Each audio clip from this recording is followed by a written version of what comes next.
Hi everyone and welcome back to the Control Loop. Today we're going to be tackling one of the big myths in crypto, that privacy chains are automatically private forever. So a lot of people think that if an address is hidden and the block explorer looks unreadable, or if the amounts are obscure, then the system is safe until the dawn of time. But that is the wrong standard, because the real question is not what a human can read on a browser. The real question is what cryptography is making it private and what happens if that cryptography breaks later. So the story gets uncomfortable from there for legacy privacy chains, because for them a future quantum break does not just threaten privacy, it also threatens the privacy of everything that happened before quantum computer was a thing. So the transactions that people believed were permanently hidden can become exposed. And this even stronger failure is that it doesn't stop just at privacy. Like funds can be stolen, signatures can be forged. This is not just some fringe corner of crypto. Privacy coins as a category are about 11 billion in market value, with Monero being about 6.6 billion and Zcash around 3.6 billion today.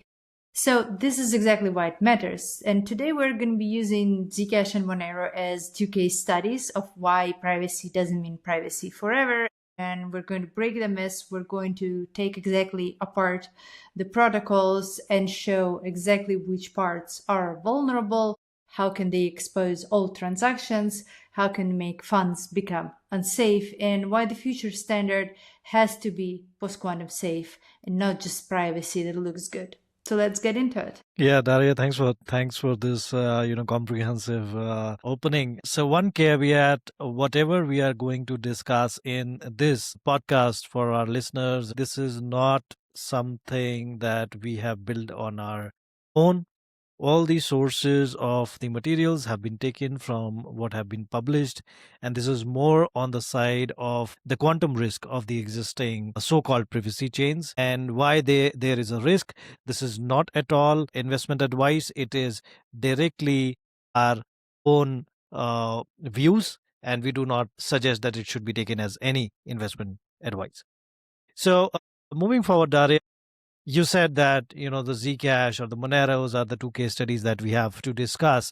Basically, what is the single biggest myth that people have about privacy chains? Well, in my view, the biggest myth is that people confuse what's hidden with safe. So they think if something is hidden, then it's durably protected. But privacy chains are not protected just by appearance and some smoke screens. They are protected by specific cryptographic assumptions of all the building blocks that I've built from.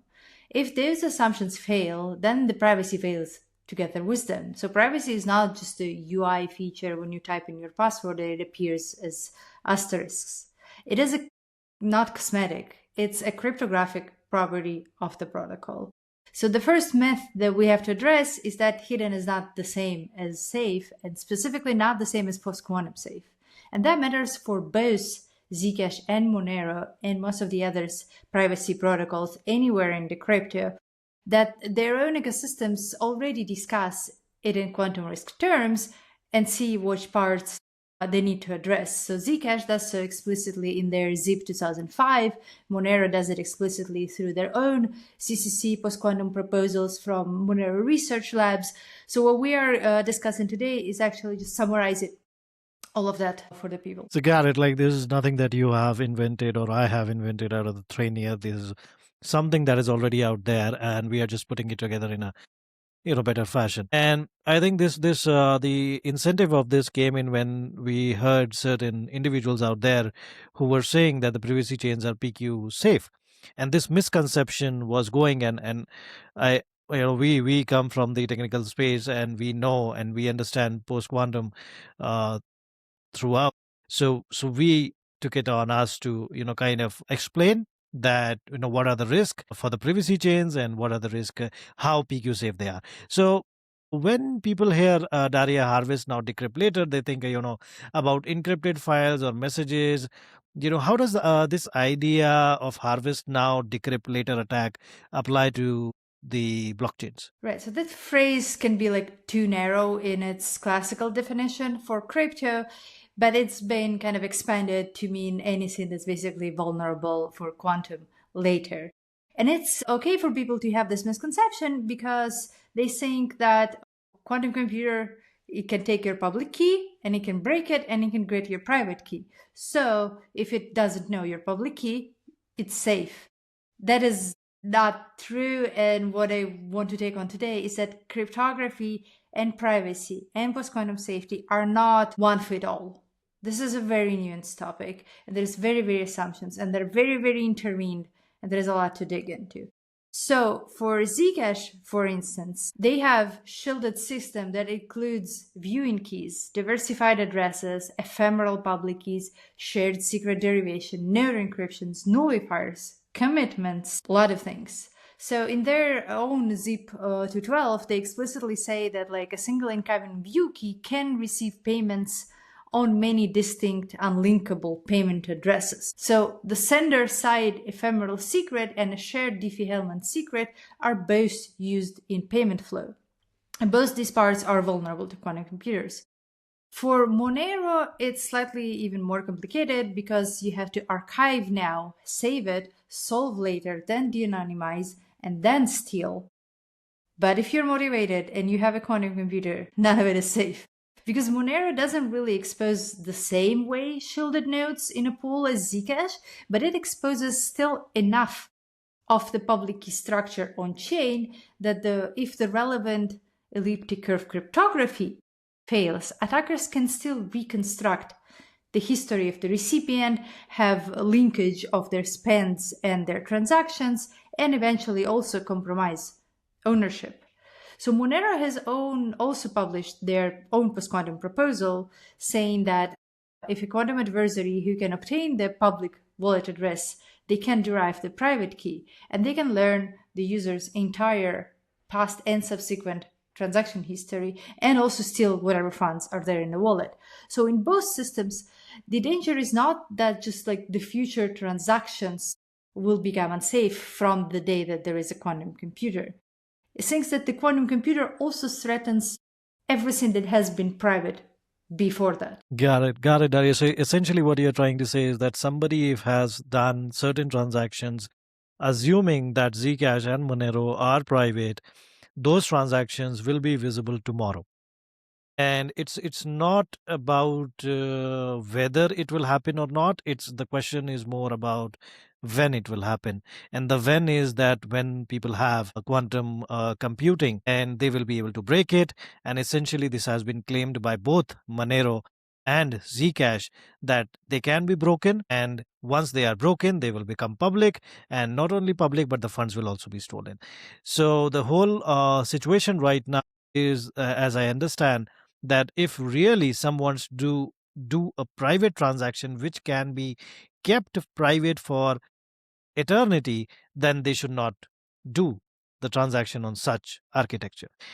And so let's start with Zcash, Dariia. Why is the common defense wrong when people just say, oh, addresses are hidden, so quantum cannot really do much here because the quantum needs to know the address and then it can break it and further things. So I mean, this is a misconception that people have, that Zcash is PQ native, but I think you think otherwise. Why do you think so, Dariia? I don't think so. It's in their protocol specification, so I'm just citing what's there. But the thing is that like the hidden addresses are not like the root of the security of Zcash. They are like, if you may, a tip of the iceberg. Okay, so the mistake is that the hidden address is just for like the user not to see and for like some bots not to act to, but it's not something that makes the system post-quantum safe.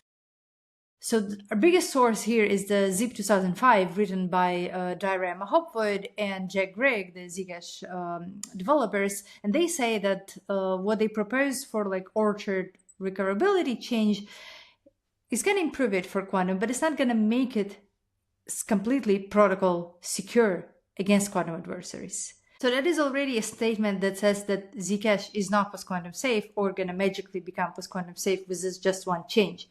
It's a very complicated protocol, and it's a serious amount of change that they are going to need to do to make it post-quantum. So that same ZIP 2005 says that if discrete logarithm attacks on elliptic curves become practical, then the quantum adversary could cause arbitrary inflation to the pool, it could cause stealing of users' funds.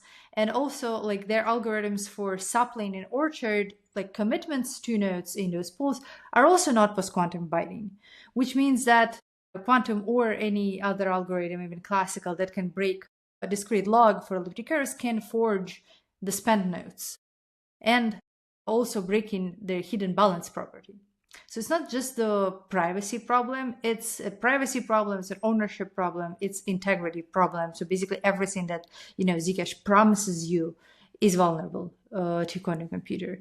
So the right answer to like, oh, but the address is hidden, is that the hidden address is just a representation property. It's not a security guarantee.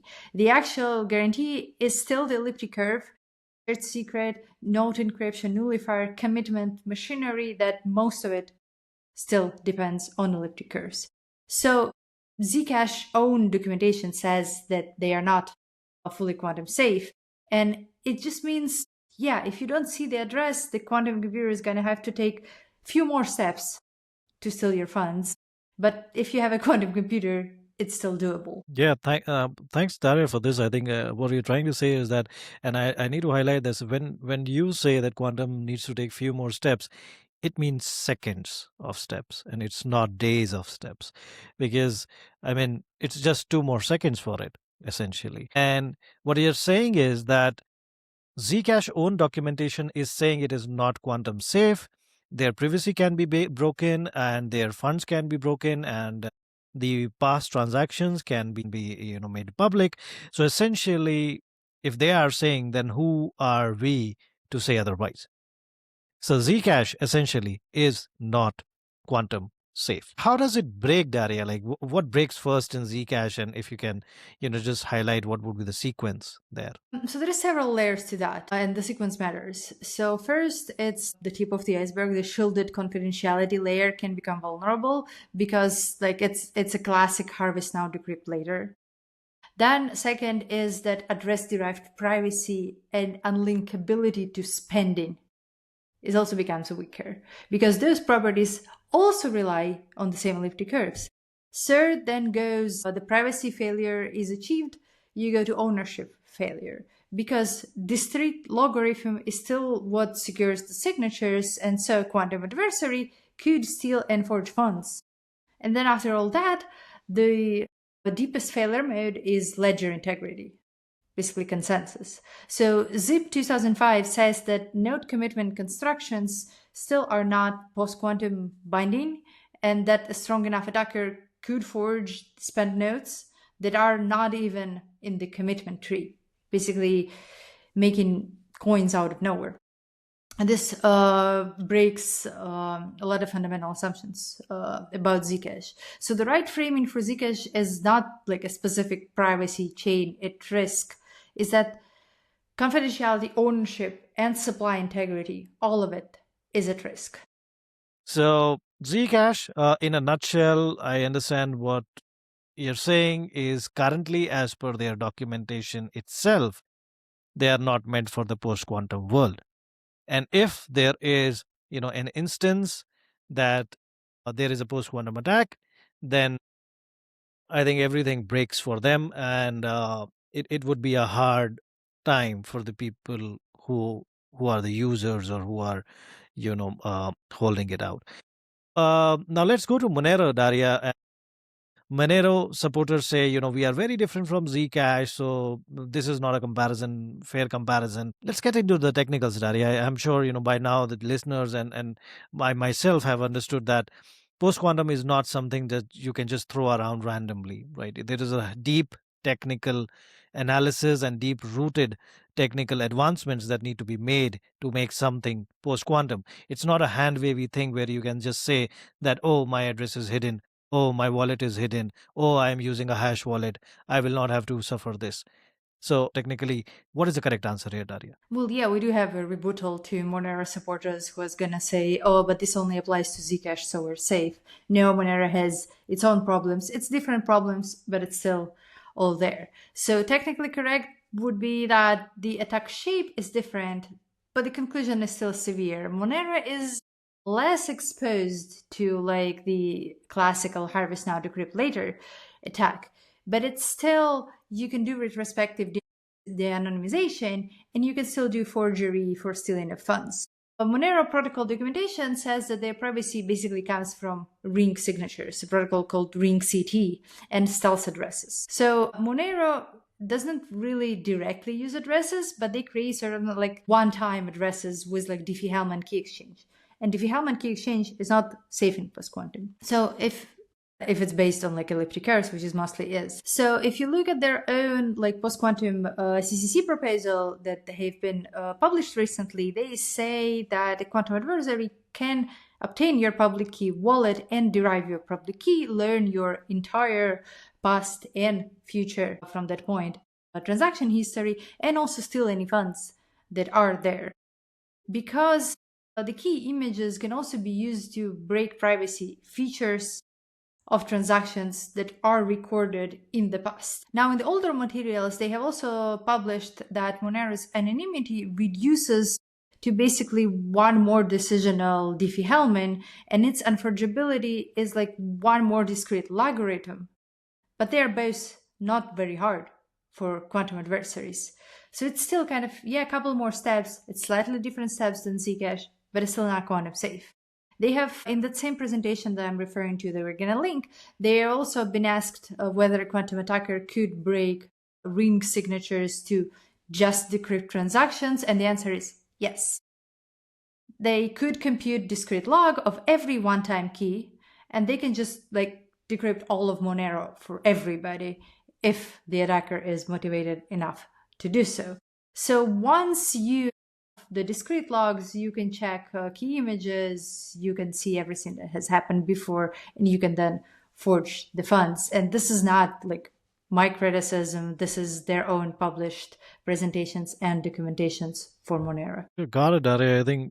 I think this about the Monero covers, the other chain, which you're saying essentially they themselves have explicitly highlighted that they are not quantum safe.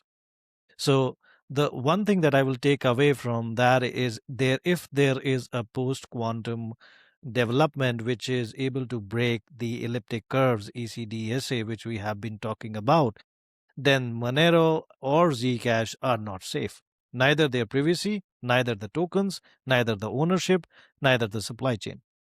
So this makes a lot of sense, Daria. I understand this has been a very technical for our listeners as well, but let's get to the concrete level, right? What is the impact? Let's analyze the impact of these things. If a practical quantum breaks of a relevant elliptic curve assumption existed today, what will happen to Zcash and Monero users? What will happen to their private transactions? What will happen to their funds that are on that chain? So like everything that I have just listed. So the honest summary of like what if quantum existed today, Zcash risks private history exposure of everything that has happened before, theft of funds, forged funds, money appearing out of nowhere, and balance failures. Monero risks also retrospective de-anonymization of things that happened before, exposure of transaction history, linkage of spending of their one-time addresses, and also theft of any current or future funds that are going to be in the wallets. So this is why the market should stop thinking about like privacy chains as a safe haven to quantum, because it's not just some old data that might leak, even though that's bad on its own. It's also your money is also not safe in your wallet. So essentially all the dirty linen, if there is any, I don't know if there is any, but if there is any dirty linen that has happened, or you are trying to have something on those chains which you don't want to be made public, I think this is not, the privacy chains are not just meant for that. And your money definitely will become unsafe. That means your funds can be stolen and the authorization ends, and essentially this is the biggest risk. So we will keep up a tab on the developments that they are making.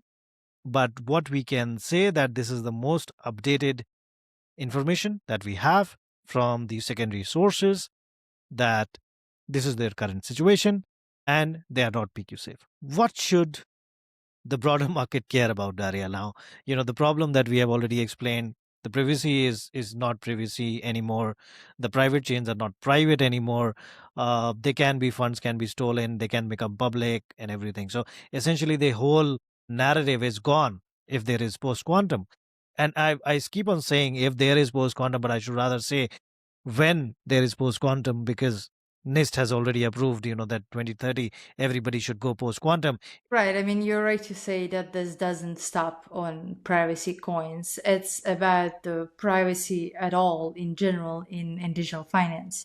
So your private transaction can become later public that has never really been private. Your privacy was never durable, and your private asset can become also economically unsafe and stolen, because once the privacy layer breaks, then the asset was also never fully sound. And that logic is not just about Zcash or Monero, so you don't think they were picking on them. It extends to like any future system that wants to carry private dollars. And for instance, Aptos also has just rolled out their privacy that's also based on elliptic curves, so not quantum safe. So it touches private coins, private RWAs, settlement, private market structure on top of cryptography that can later fail is false privacy premise. And this is dangerous because false privacy doesn't just become public, it also becomes basically impaired. So first your private asset becomes public, and then your counterparties are going to care, your venues are going to care, because this is not the product that you sold them. This is not what they trusted you for. So it's not a niche product. We're going to create a snowball.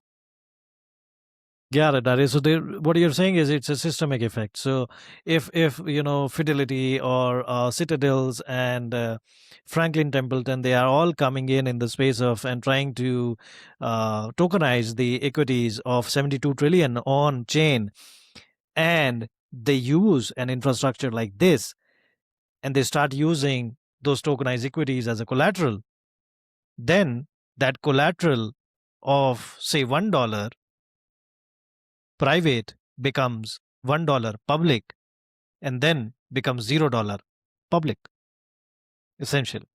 So I think this is a big threat, and I think this is all the issuers, stablecoin, RWA, tokenized equity, they have to deeply consider before issuing any single dollar or single cent on chain, because this infrastructure decision has to happen day one.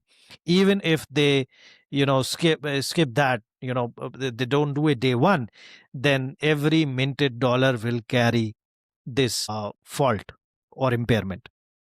Daria, what is the difference between false privacy and true privacy? I know we at EternalX have the true privacy or the auditable privacy, which is post quantum secure, and that's why we are confident in the solutions, and that's why we understand deeply the problem that is happening. So, and where does EternalX fit in this, especially with the novel PQ's post quantum scheme that we have built for the market speed? Right. So, false privacy, as I said, is a privacy that's private only until it's not public. So when it's gonna fail, and it carries a future failure mode. So true privacy has to become built for future threat models, not just for what exists currently. And that's what we have been working towards on, that your privacy and your money has to sit on secure rails that are secure for future as well. So in our thesis, not just authorization, but also issuance, settlement, all of the above has to be post-quantum safe. So the thesis here is that auditable privacy itself also has to be post-quantum safe from day one. Otherwise, we cannot sell you the privacy because if it's going to become public one day. So the problem with most legacy systems, and even post-quantum upgrade paths that they can take, is that if cryptography becomes safer later, and the systems also then will become heavier, slower, and much harder to use as real infrastructure if you just take the NIST standardized signature and drop them in. So the trade-off that we have attacked is not willing to pay those tax in throughput in making the system heavy and unusable in the market, which inevitably is going to happen on legacy chains. So on EternalX architecture, our novel scheme allows us to attain on-chain footprint of a transaction about 160 bytes for signatures. That is materially smaller than the already standardized alternatives like Falcon, that is around 700 bytes, that has its own issues, and then anything else is like above 2 kilobytes. The point is not just cryptographic safety, the point is preserving market speed, preserving execution quality, and practical usability while being post-quantum safe. Because if your chain is post-quantum safe, but you cannot do anything on it because it's super slow, it's not going to matter. Okay. We have been used to venues that are fast for trading and payments, and we as an industry have to stand on keeping that speed for us. So that is our design. It also matters for privacy, because if you want true privacy, it's not enough to say, oh, we'll patch your privacy later, but anything you do today is going to become public one day. Your asset has to be post-quantum safe, and your privacy layer cannot be built on legacy assumptions for that, because these two things just don't add up. Your privacy layer, if it's still vulnerable today on archive now, solve later, decrypt later attacks, you don't have a durable, you have a temporary. So we have a stricter stand. Your authorization perimeter has to be post-quantum safe. Your settlement perimeter has to be post-quantum safe. Your privacy perimeter has to be post-quantum safe. And that's what we call auditable privacy. And all of the above also has to be fast for the market. That is not just some black box secrecy. That's not some temporary opacity. It's not private until the crypto is broken. It is privacy that is designed to be durable, verifiable, and future safe. So that's why we had to develop this whole thing with our PQ scheme to not just be more secure, but to have the only solution that's actually practically usable for real market infrastructure. Because if your design for dropping in post-quantum signatures destroys throughput, and if it downgrades execution and bloats, your system becomes unusable for any serious issuance and adoption for new users, because you have not solved the real problem. You just, again, put your users in a tank and told them to drive to a shopping mall. Like, you traded one failure mode for another, but we are solving the full stack. It's post-quantum safety, market speed, and through auditable privacy. Got it, Dariia. I think this was a long one, and I mean, thanks for finishing this. And so basically, what you're trying to say is that the difference between privacy that only looks private today and privacy that is built to remain private tomorrow and eternity is PQ safety day one. So if does and the message is simple. We are not trying to patch privacy later. We are trying to ensure the privacy perimeter itself is born future safe. And that is why the true privacy is what we are providing. And it's not a false, assumption or false, I would say, false privacy in that case being provided by the other privacy chains today. It's more I would like to, quickly recap now, Daria. Essentially, there has been a lot of technical discussions, but the core takeaway from this is Zcash and Monero, who are claimed privacy chains. They themselves, in their papers and their discussions, have highlighted that they are not post-quantum safe. So the whole idea of that if a chain is private, it automatically becomes PQ safe is dead. This kind of a premise does not survive. It's not technical, and it's wrong. So I'll recap what has happened is that Zcash is the clear case of classical harvest now decrypt later attacks, which risks expanding into the theft, forgery, the balance failure. The zip 2005 by Dariia M. Hopwood and Jack Griggs says that the current proposal does not by itself make the protocol quantum secure, and explicitly warns about the fund theft and arbitrary inflation and broken balance. That, in short, means it is not safe, the privacy will become public, and funds will be stolen. Monero, in the clear, is a clear case of archive now, solve later, de-anonymize later, steal later. In one sentence, it is again not PQ safe. it will become public, it will then be stolen. So that's the situation. The simple takeaway is legacy privacy chains are not truly private if the privacy model itself is quantum vulnerable. Quantum will come. It is going to come. Everybody is moving towards post quantum cryptography, and it's high time that our privacy and our chains and our balances move to that setup. So once the cryptography breaks, the system does not just become public. It will become unsafe. Your funds will be stolen. And that is why the next standard has to be much, much, much higher. The post quantum safe authorization, post quantum safe settlement, post quantum safe auditable privacy. And this is the quantum era. Private for now and not private enough. So, thank you all for listening to us, and looking forward to catching up on the next postcard.